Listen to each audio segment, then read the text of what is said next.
Well, this morning, we're riding up this big ass hill. Alright, and thought I'd talk to you guys this morning about, what was it? Perceptions. I think it was perceptions.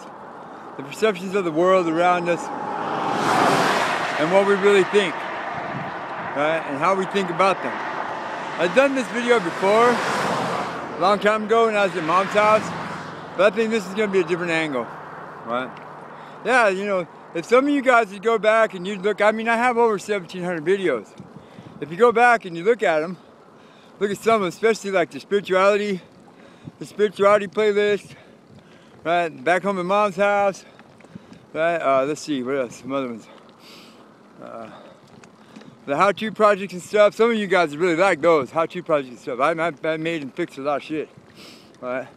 The glass etching ones, stuff like that. You'll discover a whole different life that we had, right? I mean, like back home at Mom's house was the end of it. That's when it already crumbled and fell apart.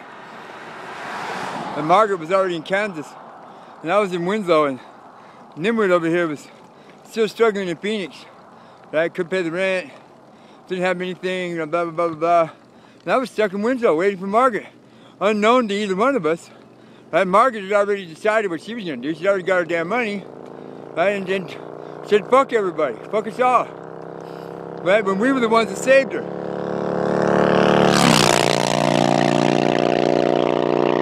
Marty 48, that dude's hauling the mail too.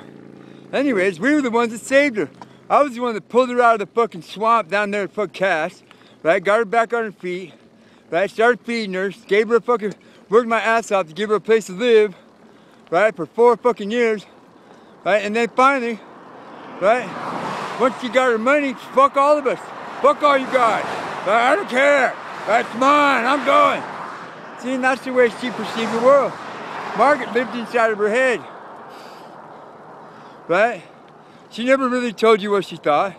She never really said what she thought out loud. You know what I'm saying? She kept it all inside. She was one of those secret spy ranger people. You know what I'm saying? They look at you and they smile. Hi, how you doing? It's a nice day, huh?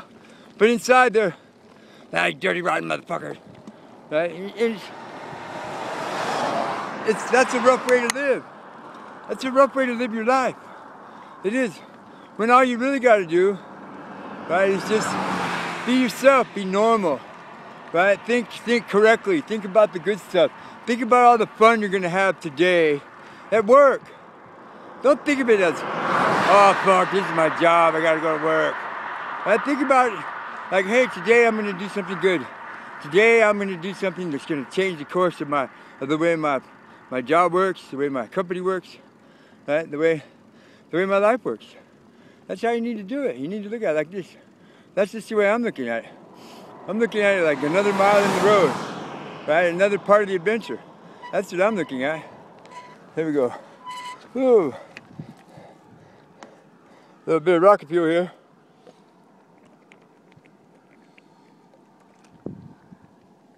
Ah. Oh yeah. Oops, dropped some mommy. That's what I've been looking at, you know. I've been approaching this from that angle. It's like, yeah, because for this reason, because I know that it's going to change my life. Doing what I'm doing is changing my life. It's already changed, it's already reordered it. It's already changed my diet around, it's already changed the way I think. It's already changed some of the perceptions that I had of the world. Like Nevada. I mean, Nevada's, you know, just high desert wasteland. I mean, look at it.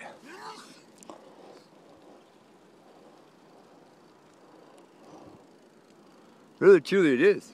You understand? But if you look at it from a different perspective, right? If you look at it based on the actions of the people that live here, right? You know what I'm saying? The things that they believe, the things that they want to do, how their highway transportation workers go about fixing the highway, the condition of the highway. If you take all of these things into consideration, right? And then you'll realize something different about Nevada. You'll realize that Nevada is not that bad of a place. The environment might be pretty harsh, right? But it's reasonably inexpensive to live here, right? They have a lot of different laws, right? I mean, the only cops we saw, the only cops we saw so far, they didn't even care what we were doing, right? They didn't even care. Right? And we've had some of the nicest people come up to us and talk to us, right? Say some, yeah, sure, they're talking crazy stuff because, we smell horrendous, we're dirty, right? We've been riding our bikes for over 2,000 miles, but the overall view of us, the perceptions that they have of us, are that we're, pretty couple of, ballsy kind of guys. Like we had this one kid yesterday that said that we were fucking crazy. But what he doesn't realize is that maybe 10 or 15 years or 20 years from now, in his own life, he might be daring enough, right, to do this very same thing.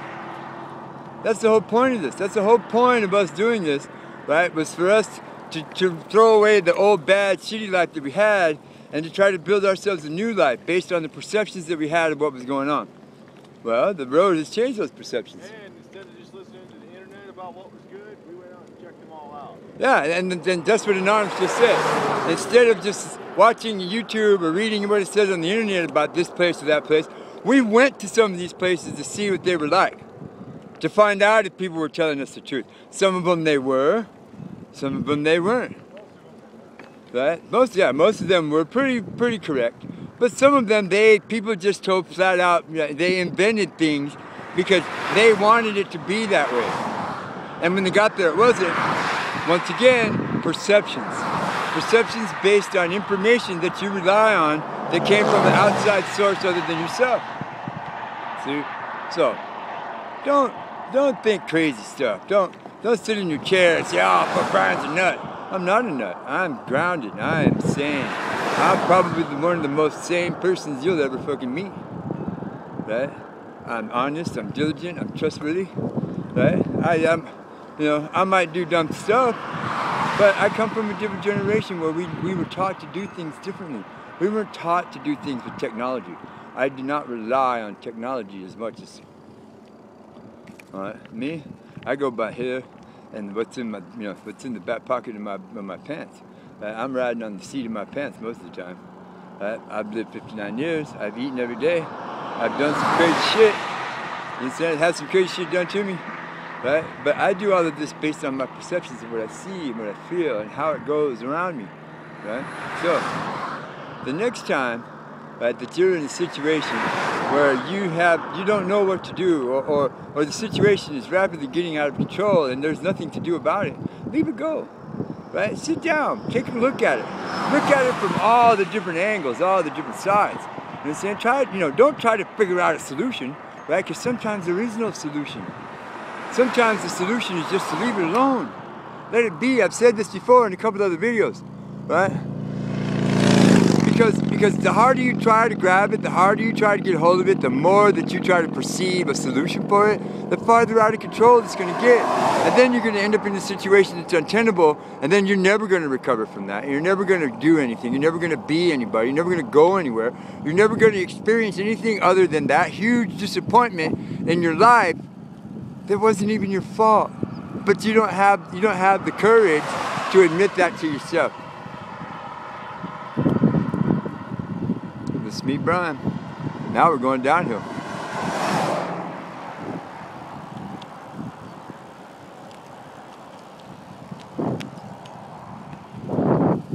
Thank you.